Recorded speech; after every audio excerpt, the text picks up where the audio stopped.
এই তো সেই মেয়েটা, এই তো সেই খেলনাটা, আর এটাই তো সেই জায়গাটা, এই খেলনাটাই আমার চাই, এই কলমটাই আমার চাই। তো এই কথাগুলি ইংরেজিতে কিভাবে বলতে হবে আজকের এই ক্লাসে তোমাদের সেটা শিখিয়ে দিব। সেই সঙ্গে আরো অনেক সেন্টেন্স রয়েছে যেই সেন্টেন্সগুলি স্পোকেন ইংলিশ শেখার জন্য অবশ্যই দরকার। খুব গুরুত্বপূর্ণ ক্লাসটি মনোযোগ সহকারে দেখার চেষ্টা করবে, যাতে করে সেন্টেন্সগুলি তোমরা নিজেরাই তৈরি করতে পারো, মুখস্থ করতে হবে না। তো প্রথম যে সেন্টেন্সটির কথা এখানে বললাম যে এই তো সেই মেয়েটা, তো কখন আমরা এই কথাটা বলে থাকি? যার সম্পর্কে আলোচনা করেছি, এবার সে সামনাসামনি চলে এসেছে, তাকে আইডেন্টিফাই করিয়ে দেওয়ার জন্য। তো এই তো সেই মেয়েটা, এই সেন্টেন্সটাকে আমরা কিভাবে বলবো? This is the very girl, this is the very girl, এই তো সেই মেয়েটা। তো এই সেন্টেন্সটাকে এইভাবে বলা যেতে পারে, this is the girl, this is the girl, এই তো সেই মেয়েটা। অর্থাৎ যেই মেয়েটার সম্পর্কে অলরেডি তোমার সঙ্গে আলোচনা করেছিলাম, এই যে মেয়েটা, অর্থাৎ পরিচয় করে দিচ্ছি। তো এখানে this is the very girl আর দিস ইজ দ্য গার্ল, এই সেন্টেন্স দুটির মধ্যে একটু সূক্ষ্ম পার্থক্য রয়েছে। তো সেই পার্থক্যটা এবার একটু বোঝার চেষ্টা করবে।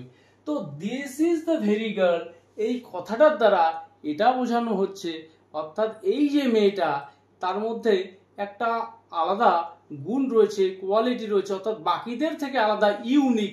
এইরকম সেন্সে যখন আমরা বলবো this is the very girl, এই হচ্ছে সেই মেয়েটা, অর্থাৎ এই যে এতগুলো মেয়ে দেখলাম, না এটা না, এই মেয়েটা হচ্ছে সেই মেয়েটা যাকে খোঁজা হচ্ছে।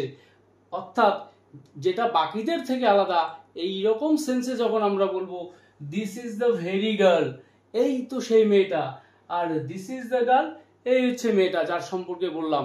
অর্থাৎ এখানে একটু পার্থক্য রয়েছে।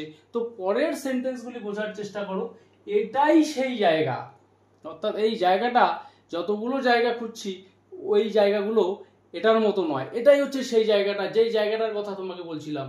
তো এখানে this is the very place, this is the very place, আর দিস ইজ দ্য প্লেস, এই হচ্ছে জায়গাটা, যে জায়গাটা সম্পর্কে বললাম। অর্থাৎ এখানে খুব একটা জোর দিয়ে ব্যাপারটা বলা হচ্ছে না, অর্থাৎ বাকি জায়গাগুলো থেকে এই জায়গাটা ইউনিক, আলাদা, এরকম কোনো অর্থ এখানে কিন্তু প্রকাশ পাচ্ছে না। তো পরের সেন্টেন্স, এটাই কি সেই খেলনা, যেই খেলনাটার কথা তুমি বলছিলে, খুব ভালো খেলনাটা, এটাই কি সেটা? তো এই সেন্টেন্সটাকে আমরা কিভাবে বলবো? Interrogative sentence. তো শুরুতে চলে আসবে be verb is, is this the very toy, is this the very toy, এটাই কি সেই খেলনাটা, তুমি যেই খেলনাটার কথা বলছো, খুব ভালো খেলনাটি। তো ইজ দিস দ্য টয়, এটা কি সেই খেলনাটা, এভাবে বললে অর্থাৎ এর মধ্যে কোনো ইউনিক কিছু রয়েছে এরকমটা বোঝাবে না। তো পরের সেন্টেন্সটি, এই খেলনাটি আমার চাই, এই কলমটাই আমার চাই। তো এইরকম যখন আমরা জোর দিয়ে বলবো, তো সেন্টেন্সটা কিরকম হবে? This is the very toy I want, this is the very toy I want, এই খেলনাটাই আমার চাই, এই কলমটি আমার চাই। This is the very pen I want, this is the very book I need, বা আই ওয়ান্ট প্রয়োজন অনুসারে আমরা বলবো। তো এখানে চারটি সেন্টেন্স দেখালাম। তো এরপর আরেকটি সেন্টেন্স স্ট্রাকচার রয়েছে, খুবই গুরুত্বপূর্ণ একটি সেন্টেন্স স্ট্রাকচার, যে তিনি হয়তো আর পড়াবেন না, মানে এতদিন পড়িয়েছেন, হয়তো আর পড়াবেন না, এমনটা নয় যে শিওরলি তিনি আর পড়াবেন না, হয়তো পড়াবেন না। তো এই সেন্টেন্সগুলোকে আমরা কিভাবে বলবো?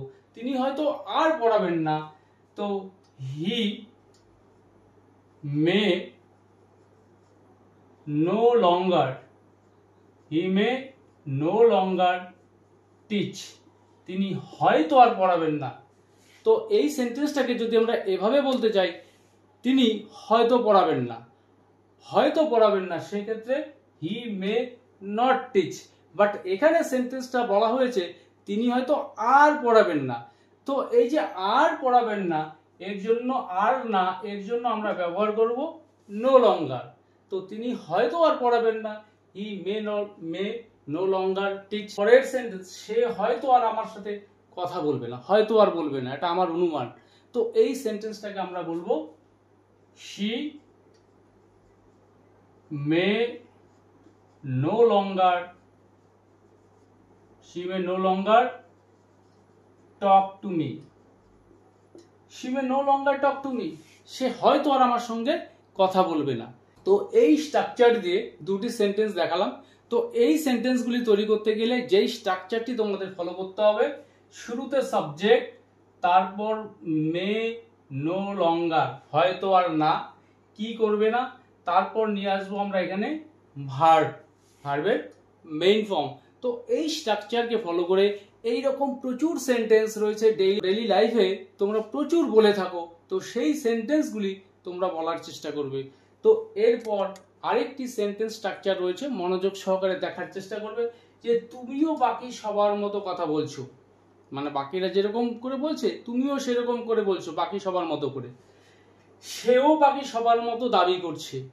তো এই সেন্টেন্সগুলোকে আমরা কিভাবে বলবো? তুমিও বাকি সবার মতো কথা বলছো, ইউ আর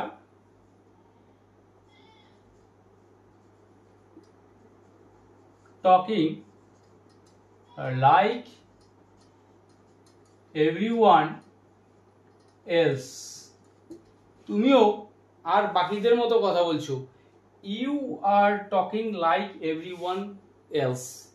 পরের সেন্টেন্স, সেও বাকি সবার মতো দাবি করছে, মানে ওর সঙ্গে যারা ছিল তারা তো দাবি করছে, সেও বাকি সবার মতো সেও দাবি করছে।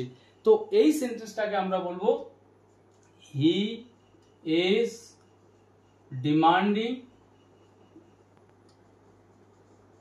লাইক এভরিওয়ান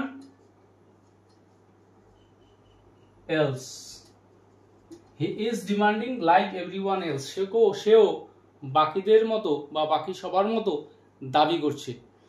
তো পরের সেন্টেন্স, সে বাকি সবার মতো চিৎকার করছে না, মানে ওর সঙ্গে যারা ছিল বা আছে বাকিরা যেরকমটা চিৎকার করতেছে সে করছে না। তো নেগেটিভ সেন্টেন্স, এই সেন্টেন্সটাকে আমরা কিভাবে বলবো? He is not shouting, he is not shouting like everyone else. He is not shouting like everyone else. সে আর বাকিদের মতো চিৎকার করছে না, সে একটু ভদ্র আছে। তো পরের সেন্টেন্স, তোমার ভাইও কি আর সবার মতো চিৎকার করছে, মানে ভাইয়ের বন্ধুরা যেরকম করছে তোমার ভাইও কি করছে? তো ইন্টারোগেটিভ সেন্টেন্স, এই সেন্টেন্সটাকে আমরা কিভাবে বলবো? তো শুরুতে চলে আসবে বিভার is your brother shouting like everyone else? তোমার ভাইও কি আর বাকি সবার মতো চিৎকার করছে? is your brother shouting like everyone else? তোমার ভাইও কি বাকি সবার মতো চিৎকার করছে? তাহলে আজকের ক্লাসে এই যে সেন্টেন্স স্ট্রাকচারগুলোকে অ্যাপ্লাই করে সেন্টেন্সগুলো দেখালাম, এই সিমিলার সেন্টেন্স যতটা বেশি সম্ভব তোমরা বলার চেষ্টা করবে।